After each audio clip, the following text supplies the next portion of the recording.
todos, é uma grande satisfação para mim poder participar desse primeiro encontro dos Hemocentros do Brasil e trazer esse tema tão emergente que é o cuidado dos nossos pacientes dentro de um contexto de PBM. E claro que nesse sentido não pode faltar uma discussão sobre a abordagem da anemia no pré-operatório. Esses são os meus potenciais conflitos de interesse. E eu queria começar justamente com uma reflexão de qual é o tamanho desse problema. Há alguns anos nós começamos a nos debruçar nessas questões em Campinas e fazendo um projeto piloto com a ortopedia em um dos hospitais em que nós abastecíamos, nós pudemos observar que quase 50% dos pacientes iam para a cirurgia eletiva com algum grau de anemia. E desses, mais de 40% acabava precisando de transfusão, mostrando então essa relação direta entre a anemia pré-operatória e a necessidade de transfusão em algum momento do curso desse paciente. Esse outro estudo brasileiro também chegou nessas mesmas conclusões, mostrando que a anemia pré-operatória aumentava a chance do paciente transfundir, esses pacientes transfundiam mais e tinham ainda um outro complicador, que era um tempo maior de internação hospitalar. E parece que há ainda outros efeitos deletérios e nocivos para esses pacientes.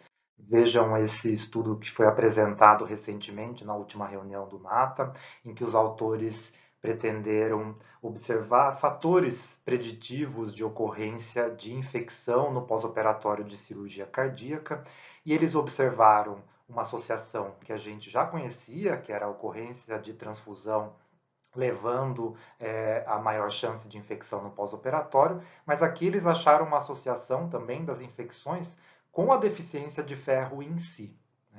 E a anemia pré-operatória, ela está associada ao pior desfecho possível para os nossos pacientes, que é a mortalidade. Aqui nesse estudo, os pacientes que seriam submetidos à cirurgia geral, eles foram separados em grupos de acordo com as suas comorbidades principais, Então, doença cardíaca, DPLC, doença renal. E para cada um desses grupos, eles foram, então, categorizados em três possibilidades, Indivíduos controles, aqui em roxo, que não tinham nem anemia e nem essa condição estudada. Aqui em laranja, a gente vê o nível de mortalidade dos pacientes que tinham ou anemia pré-operatória ou essa condição estudada. E nas barras em azul, a gente vê o efeito combinado da anemia com essas comorbidades, e a gente vê então um efeito muito expressivo sobre a mortalidade e aditivo em relação às demais comorbidades que esse paciente tem. Então, eu acho que fica claro a importância da gente pensar em conduzir da melhor forma possível esses pacientes com anemia no pré-operatório. E aí eu quero pular justamente para uma outra reflexão de qual que é a importância que de fato tem sido dada para esse problema. A gente vê, por exemplo, esse levantamento que foi feito na França. Os autores avaliaram como que era o manejo da anemia em pacientes com insuficiência cardíaca, que é uma situação que sabidamente está associada com anemia e deficiência de ferro. E a gente vê aqui que mais de 60% desse grupo de pacientes nunca recebeu um teste para avaliar a possibilidade de ferropenia. E pior que isso, dos que foram testados e tiveram um diagnóstico de ferropenia, mais de 50% deles nunca recebeu nenhuma suplementação. E isso isso vai mostrando a negligência em relação à anemia, que vai um pouco de encontro com o que a gente observa nos hospitais ainda, dessa situação de que o paciente que vai ser submetido à cirurgia e tem anemia, ele pode ser prontamente transfundido, eu acabo com o problema e tenho uma falsa sensação de segurança. Falsa porque as coisas não são tão simples assim. A gente sabe que para qualquer nível de hematócrito no pré-operatório, transfundir aumenta muito a mortalidade desses pacientes. E também não dá para dizer que a culpa é só da transfusão, Porque a gente, claro, vê em todos esses estudos, esse aqui também em cirurgia cardíaca, que um menor hematócrito no pré-operatório se associa a maior chance de transfusão, Mas é importante a gente, de novo, ver que a anemia por si só, ela pode dobrar o risco desse paciente ir a óbito e quadruplicar o risco dele evoluir para uma insuficiência renal, por exemplo. E eu acho interessante a gente refletir ainda mais a fundo nessa questão da anemia mais leve e principalmente em relação às mulheres. Esse estudo é bem interessante, que avaliou mais de 1.500 mulheres indo para a cirurgia cardíaca, e os autores dividiram essas mulheres no pré-operatório em três grupos. Então, aquelas 24% delas tinham hemoglobina menor que 12, que é o critério formal para considerar anemia no sexo feminino. 47% delas tinham hemoglobina acima de 13, que é o patamar que a gente comumente usa para o sexo masculino, e 29% delas ficava nessa faixa borderline entre 12 e 13. E vejam que ter essa anemia limítrofe aumenta muito a chance dessas mulheres precisarem de transfusão e o número de unidades que elas vão ser transfundidas. Então, isso tem gerado um movimento para que a gente reveja a indicação de fazer o diagnóstico e de tratar essas mulheres usando o mesmo patamar mais alto que a gente usa para os homens. Então, diante de todas essas complicações, como que a gente pode estar fazendo melhor para esses pacientes? Eu acho que a primeira coisa é isso que a gente está fazendo aqui, espalhar a informação dessa necessidade e de como fazer, e que vai muito em linha com esses programas, por exemplo, do Choosing Wisely para o manejo adequado do sangue, onde a gente vê que a primeira recomendação é justamente de que os pacientes com anemia, eles não sejam submetidos a uma cirurgia eletiva sem uma avaliação pormenorizada dessa condição. Primeiro eu trato a anemia e depois esse paciente vai para a cirurgia eletiva de forma mais segura. Isso também aparece nesse chamado recente de ação da Organização Mundial de Saúde, frisando também as altas prevalências de anemia na população e a necessidade de a gente atentar para isso, principalmente no paciente cirúrgico. E como incorporar isso dentro de uma consulta pré-operatória, né? Esse aqui é um exemplo que saiu alguns anos atrás no Congresso da Sociedade Americana de Hematologia. Vejam que eles já incorporam o limiar de 13 para indicar a avaliação diagnóstica e o tratamento também para as mulheres. E aqui é importante a gente frisar que alguns pacientes, mesmo com ferritina alta, vão precisar de reposição de ferro, né? Principalmente aqueles com insuficiência renal ou então aqueles que têm indícios de alguma condição inflamatória com a saturação de transferrina baixa. E aqui um ponto importante em relação à avaliação cirúrgica é o tempo até a cirurgia, que muitas vezes vai impossibilitar que a gente faça um tratamento adequado com as formulações orais ou com as formulações intravenosas mais antigas, que vão levar mais tempo para que haja essa recuperação da hemoglobina. Então, antes de prosseguir mais a fundo com o tratamento, eu queria frisar alguns detalhes do diagnóstico, né? Acho que de forma muito simples a gente pode então encarar o nível de hemoglobina para ambos os sexos e avaliar a saturação da transferrina junto com a ferritina para poder chegar ou num quadro de fato de anemia ferropriva ou daquela anemia ferropriva que aparece misturada com a anemia da inflamação, e aí o limiar para ferritina sobe um pouco. E nessa mesma lógica, alguns guidelines das sociedades de nefrologia também colocam que para os pacientes com insuficiência renal crônica a gente aumente esse limiar para também indicar o tratamento nessa condição. Tá? E vão surgindo algumas inovações nesse sentido do diagnóstico. Acho que uma delas muito interessante é a dosagem da hemoglobina dentro dos reticulócitos, que já é uma possibilidade nos contadores hematológicos mais novos. E o interessante é que aqui a gente tem uma ideia da disponibilidade do ferro nos últimos 3, 4 dias antes da testagem, né? Então, antes da gente poder ver alterações em outros parâmetros. E o legal aqui também é que é um parâmetro que independe da presença de inflamação. Então eu vejo que ele pode ter algumas utilizações interessantes, né? Por exemplo, no pós-operatório, para a gente avaliar o impacto da perda durante a cirurgia, e até mesmo como ele tem esse efeito rápido, né, de resposta rápida ao tratamento, a gente poder monitorar essa reposição também no pré e no pós-operatório. E então, entrando mais em detalhes agora de o que tem de mais novo, né, de conhecimento sobre a reposição do ferro em si, eu acho que, de maneira geral, a ideia do tratamento é a que a gente já sempre fez, né? Então, tentar sempre identificar e eliminar a causa primária dessa perda de ferro, fazer uma orientação nutricional adequada, mas aqui já pensando que só a alimentação muito provavelmente não vai conseguir dar conta de suprir o tanto de ferro nesse paciente já com ferropenia e anemia manifesta. E então a coisa vai passar pela escolha da melhor formulação para cada paciente, né? Ou via oral ou parenteral, e qual delas. E lembrando que a transfusão ela deve ser reservada só para aqueles pacientes com alguma repercussão hemodinâmica mais intensa, e não é a nossa primeira opção para um paciente geral com ferropenia. E como que eu vou pensar em escolher essa formulação, né? Eu acho que algo importante é a gente cruzar a intensidade da anemia com o tempo que eu tenho até a cirurgia, porque isso vai limitar algumas abordagens, o quanto que meu paciente tolera as formulações via orais, principalmente em relação aos sintomas gastrointestinais, e o custo e a logística que vão ser necessários para eu apoiar o uso das formulações intravenosas.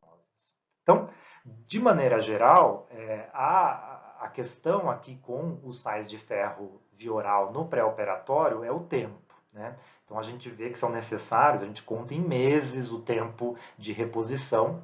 Então, só isso pode ser um grande limitante para eu conseguir atingir um nível de hemoglobina interessante até o dia da cirurgia.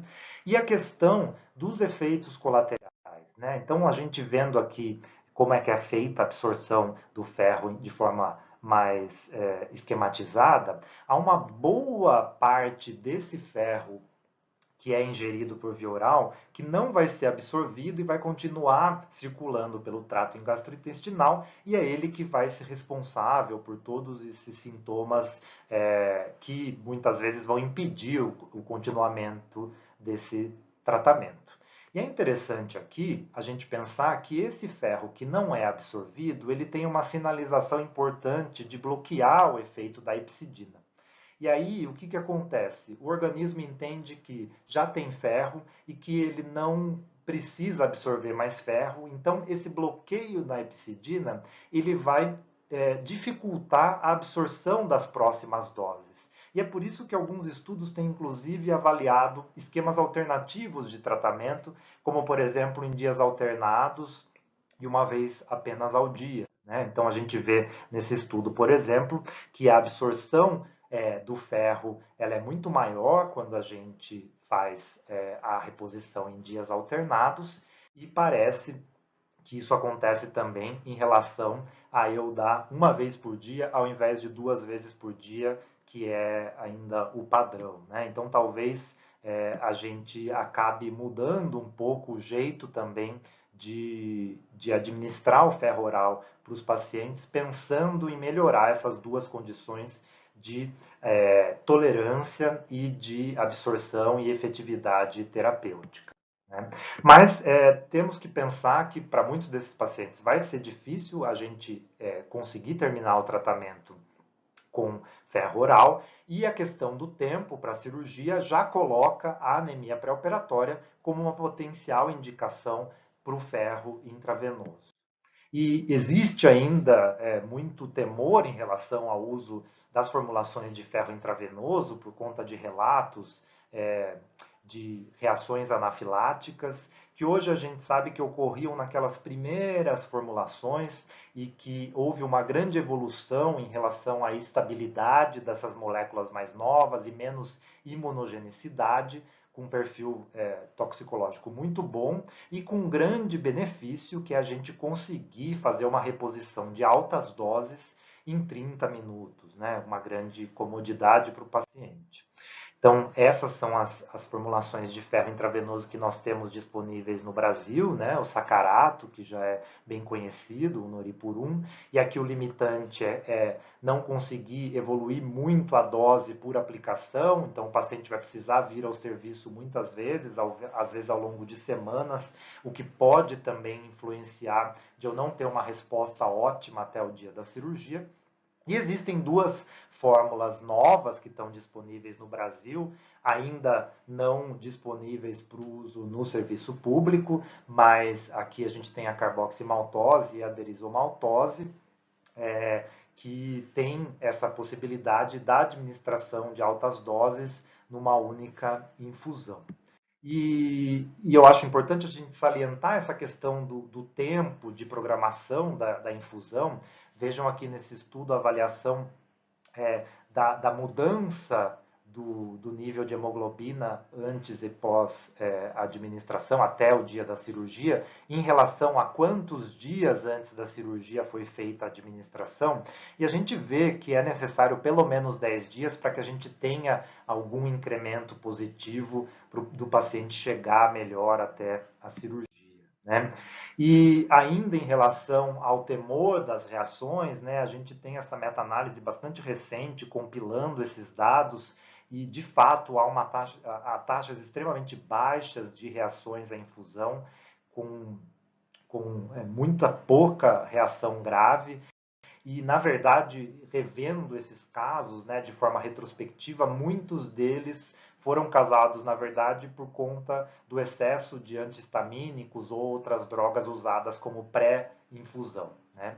E interessante que os autores também viram que pacientes que tinham reações, na maioria das vezes leves, com uma formulação, quando a gente troca por outra formulação, isso não se repete.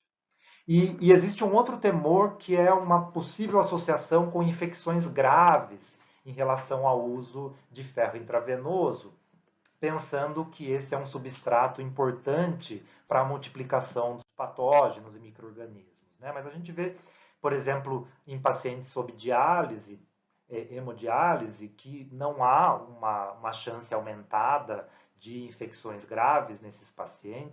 Existe essa meta-análise também recente, mostrando uma potencial associação de ferro intravenoso com infecções, mas quando a gente olha para esses dados de forma mais atenta, a gente vê que o risco relativo ele é baixo e houve alguns problemas com esses estudos.